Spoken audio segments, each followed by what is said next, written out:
Maybe it was bedtime. Maybe it was the fourth meltdown before 8 a.m. Maybe it was something really tiny that shouldn't have set you off, but it did. You raised your voice, or you snapped, or you said something you didn't mean, or you walked away when your child needed you because you could not take one more second. And now you're here, sitting in the guilt, replaying it, wondering what kind of mother does that, wondering if you just damaged your child, wondering if the look on their face is something they will carry forever. Honestly, I had a moment like this seared into my memory from when my now 19-year-old was 2 and my now 17-year-old was a baby. And I need you to hear something before we go any farther. You did not ruin your child. But what you do in the next few minutes matters more than what just happened. And almost no one teaches you this part. So in the next few minutes today, I'm going to show you exactly what happens in your child's nervous system when you lose it, why the guilt and shame afterward are doing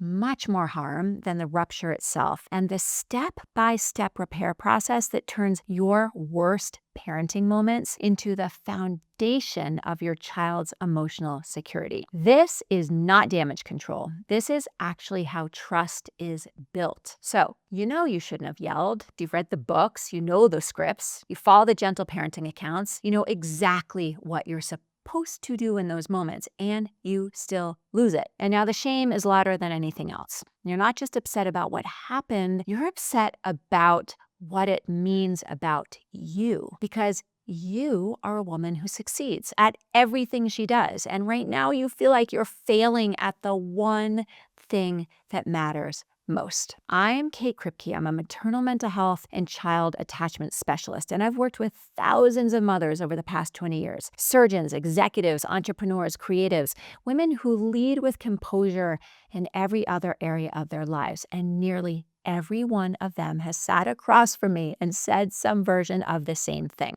I lost it on my kid, and I cannot stop thinking about it. So what I'm going to share with you today is what I tell every single one of them. And I'm going to walk you through 5 things that you need to understand about rupture and repair that will change how you think about your hardest moments as a mother, and give you a practice that you can use tonight and every time this happens that will actually strengthen your bond with your child instead of weakening it. So, the most important thing to understand is this: the rupture is not the problem. The silence after it is. When you lose your temper with your child, something happens inside their nervous system. Their primary source of safety just became the source of their stress, and that's confusing and disorienting for them. Their system goes into a kind of emotional suspension. What just happened? Is mom okay? Am I okay? Are we okay? But here's what most people don't understand. That moment of rupture on its own is not what creates lasting harm. Children's nervous systems are remarkably resilient. What creates lasting impact is what happens next. If the rupture is followed by silence or avoidance or blaming them for your outburst or pretending it didn't happen or a shame-filled withdrawal from your child's nervous system stays in suspension. The question, are we okay, never gets answered. And when that question goes unanswered repeatedly over months and years, that's when insecurity develops, not from the yelling, but from the absence of repair. Your child can handle you losing it. What they can't handle is you disappearing afterwards. I have worked with mothers who rarely raised their voices but never repaired the small disconnections, the distracted evenings, the short responses, the emotional withdrawal. And I've worked with mothers who lost their temper regularly but repaired every single time. The children with the most secure attachment consistently were the ones whose mothers repaired, not the ones whose mothers were perfect. Think of your relationship with your child like a fabric. Every rupture creates a small, tiny tear. And if you leave the tear, it spreads over time. The fabric weakens. Eventually, it pulls apart. But if you stitch the tear, something really interesting happens. The place where it was mended becomes the strongest part of the fabric. It's denser and more durable. That is what repair does. It doesn't erase the rupture. It makes the relationship stronger because of it. If you're replaying a moment right now, something that happened today or last week or even last month, the thing to notice is not the rupture itself. The thing to notice is, did I repair?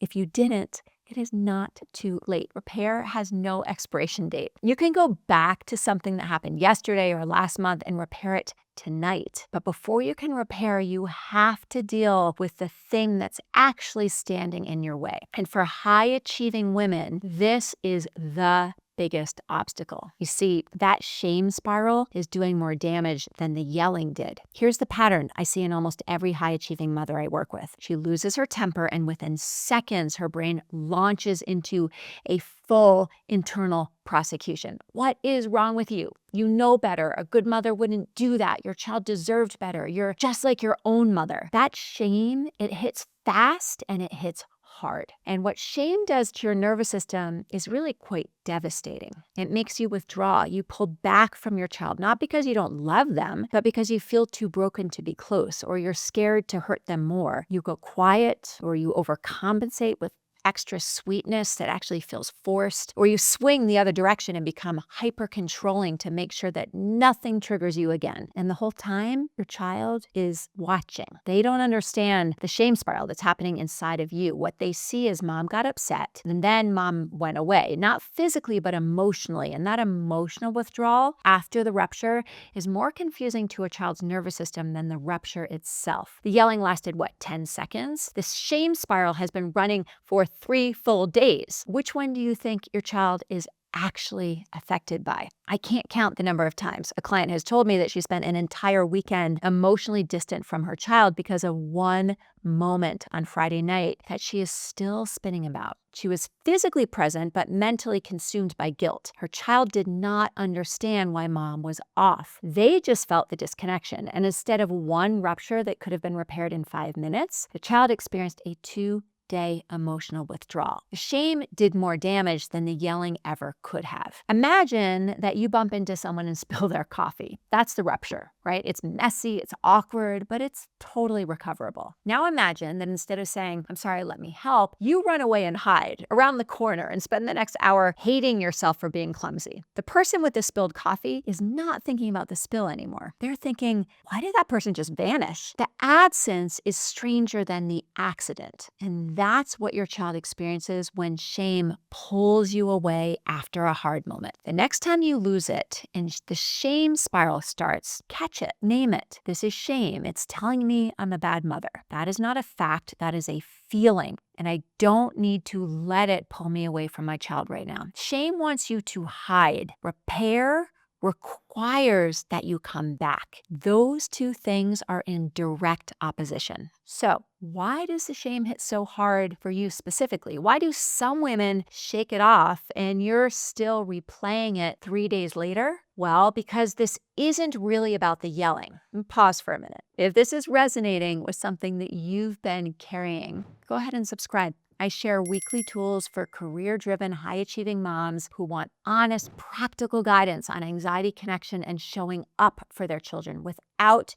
performing perfection. All right, let me get back to explaining why you can't let this go when other moms seem to move on so easily. If you're a high-achieving woman, your identity was built on competence. You are the person who gets things right. You prepare, you perform, you deliver. That's how you've earned respect, safety, and worth like your entire life. So when you lose your temper with your child, it doesn't just feel like a bad moment, does it? It feels like an identity crisis, because the story underneath it is, I am someone who doesn't do this. I am someone who is in control. I am better than this. And when reality contradicts that story, your nervous system doesn't just feel the guilt, it feels threat. Your brain reads I lost control as I am not safe. Not because losing your temper is actually dangerous, but because your entire self-concept depends on being the person who doesn't lose it. And that's why you can't let it go. That's why the shame spiral is harder for you than it does for other people. Again, it's not about the yelling. It's about what the yelling means to a brain that has equated worthiness with performance for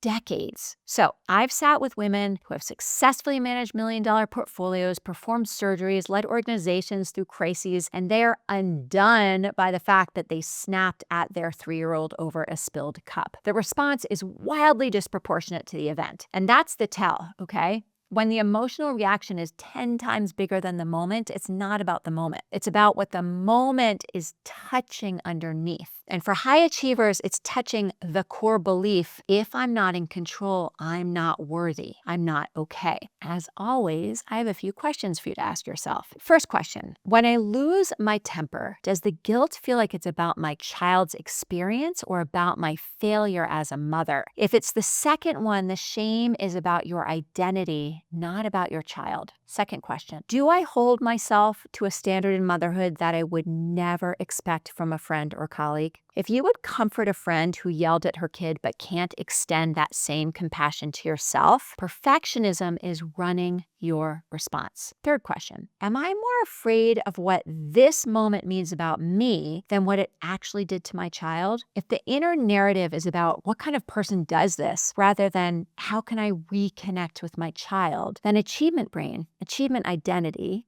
is in the driver's seat. If you recognized yourself in all three, listen carefully.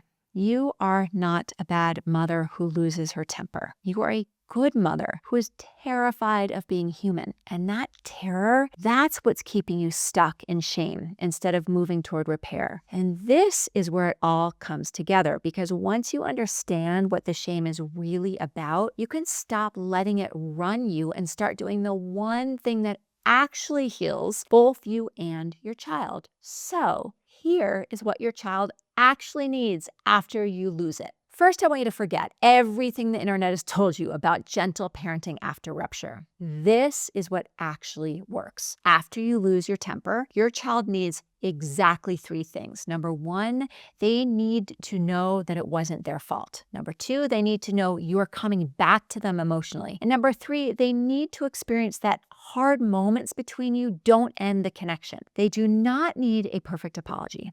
They do not need a lengthy explanation of your triggers. They do not need you to promise it will never happen again, because honestly, it might. And making promises you can't keep teaches your child that your words don't match reality. They need you to show up, to name what happened, to take ownership, and to reconnect. That is repair. And every time you do it, your child's nervous system gets the most important message it can receive. Things can break between us and we can fix them. I am safe even when it's hard. Now, this is not a consolation prize. This is how secure attachment is actually built, not through perfection, but through return. So here's what to stop doing after you lose it. Stop over apologizing in long emotional monologues. Your child does not need to process your guilt. They need to feel your presence. Stop making promises you can't keep. I'll never yell again. Your child will trust your consistency over your promises. Stop overcompensating with treats and extra screen time or exaggerated sweetness. Your child can feel the guilt underneath, and it does not register as love. It registers as something being wrong. Stop pretending it didn't happen and just moving on. Silence after rupture teaches children that hard things are too dangerous to name. And stop turning your outbursts into a teaching moment about your child's behavior, right? Blaming your child for your own emotional and behavioral reaction is only creating shame for them. And as an adult, you are in charge of how you react in stressful moments. Here's what to start doing. Come back within minutes, not hours or days. The faster you repair, the less time your child's nervous system stays in suspension. Keep the repair simple, honest, and short. Children do not need lengthy, elaborate explanations. They need your presence and your ownership. And let yourself be imperfect in the repair itself. A clumsy, honest repair is infinitely better than a polished avoidance. Repair the same way every time so your child learns the pattern, right? Things break, mom comes back, we're okay. The shift I watch happen with my clients is this. They go from dreading their ruptures to trusting their repairs. And when that happens, something really remarkable occurs. They stop parenting from fear. They stop walking on eggshells around their own emotions. They stop performing calm because they're terrified of what happens if they don't.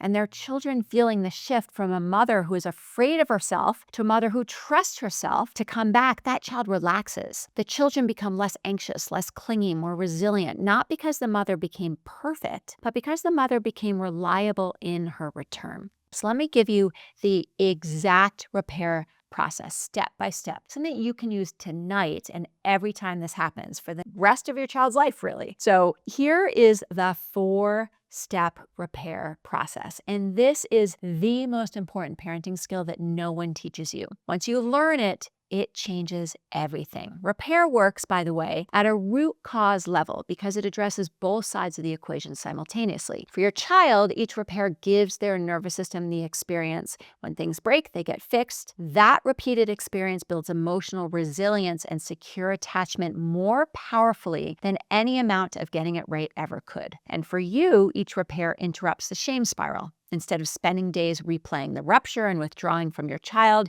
you have a concrete action that moves you from shame to connection. And every time you complete a repair, your nervous system gets evidence that you can get it wrong and come back. You don't have to be perfect to be a good mom. That is the antidote to the performance-based identity that's been driving your anxiety. So, think of repair like a bridge. Right now, after every rupture, you and your child are standing on opposite sides of a gap. The gap isn't the yelling. The gap is the disconnection that followed. Shame tells you the gap is too wide, that you don't deserve to cross, that you should stay on your side and feel terrible. Repair is building the bridge anyway. And every time you cross it, the gap gets smaller until eventually ruptures still happen, but the bridge goes up almost instantly because you've built it so many times. Your child trusts that it is coming, that they can get through it, that you both can get through it. Think of a moment from today, this week, or even further back when you lost it on your child and didn't fully repair. It can be big or small. Tonight, you're going to repair it. And here's the process, step by step. Step 1, you know this. Regulate yourself first, 1 to 2 minutes. You cannot repair from a place of shame, guilt, or emotional flooding. Before you go to your child, take 5 slow breaths with the exhale just a little bit longer than the inhale. As a reminder, that longer exhale alerts your parasympathetic nervous system to safety. Feel your feet on the ground. Say to yourself, I am a good mother who had a hard moment. My child needs me to come back, not to be perfect. If the shame voice is loud, let it be loud. Don't fight it. Just don't let it drive. You're going to your child because they need reconnection, not because you need to relieve your guilt. Those are very, very different motivations. And your child can feel the difference. Step 2, go to your child and name what happened. 10 to 15 seconds max. Get on their level, make eye contact. If they're willing, keep it short and specific. Say something like, hey, earlier when you weren't putting on your shoes or whatever specific moment you were coming back to, I raised my voice. I got really frustrated. I wasn't kind. That happened. Do not over-explain. Do not tell them about your stress, your triggers, or your day. They don't need context. They just need acknowledgement. Step 3, take ownership and separate their behavior from your reaction. Again, I don't know, 10, 15 seconds, not much. This is the most important sentence in the entire repair. That wasn't about you. That was about me. I'm having a hard moment. That was not your fault. Even if their behavior was genuinely challenging, your reaction is your responsibility, and your child needs to hear clearly that your loss of control was not caused by them. This one sentence prevents your child from internalizing, I made mom lose it, something is wrong with me. We don't want that. Step 4, reconnect as long as it takes. Love you, I'm right here, we're okay. Offer physical connection, a hug, a hand on their back, sitting close. Let them lead. Some children, by the way, will melt right into you immediately, but some will need a minute. Some might even be angry or distant at first. All of these responses are okay. The repair is not measured by their reaction. It's measured by your return. Stay close until you can feel the shift. You'll know when it happens. Something in the air between you softens. Your child's body relaxes. They make eye contact again, or they lean into you, or they change the subject entirely. That's reconnection. That's their nervous system saying, we are okay. That full practice in under 60 seconds of speaking sounds like this. Hey, buddy, earlier when I yelled about the shoes, that wasn't okay. That was about me, not about you. You didn't do anything wrong. I am sorry. I love you and I'm right here. And then stay. That's it. Under 60 seconds of words, a lifetime of impact. Here's what changes when you practice this consistently. First repair, it will feel so awkward and vulnerable. Your shame will tell you this isn't enough, that the damage is already done, that words can't fix what happened. Do it anyway. Your child's nervous system will respond to your return, even when your brain says it won't work. After 5 repairs, you will notice the shame spiral gets shorter. And instead of replaying the moment for 3 days, you repair within an hour and move on. The guilt doesn't disappear, but it stops controlling your behavior. After about 2 weeks, your child starts to show you something totally extraordinary. They recover faster from hard moments. Not just your ruptures, but all hard moments, because the pattern of rupture and repair is teaching their nervous system hard feelings come and go. Relationships survive them. I am safe even when things aren't perfect. After about a month, you'll notice something shift in yourself. The fear of I'm going to ruin my child starts to quiet, not because you stop losing your temper, but because you have evidence, real evidence, that the relationship is getting stronger through the repair, not weaker from the rupture. And that evidence is louder than the shame. You will not repair perfectly. And sometimes you go to your child and the words won't come out right. Or sometimes you'll repair and then lose it again 20 minutes later and have to repair again. Sometimes you'll try to repair and your child won't be ready. All of that is totally fine. The practice isn't about doing it flawlessly. It's about doing it consistently. A clumsy repair that happens is infinitely more powerful than a perfect repair that stays in your head because shame told you it was too late. One final thought. You are going to lose it on your kid again, not because you're a bad mother, because you're a human being with a nervous system and limits and hard days. The question was never whether you'd get it wrong. The question has always been, what do you do after? And now you know. You come back, you name it, you own it, you reconnect. Every single time you do, you teach your child the most important thing they will ever learn about relationships. Love isn't about never breaking. Love is about always returning. Okay, if this video gave you something you needed to hear today, watch this one next. It goes deeper into why high-achieving women struggle most in motherhood and how to stop running your career brain on a relationship that needs something completely different. Link is in the description and right here on the screen. And I'll see you there.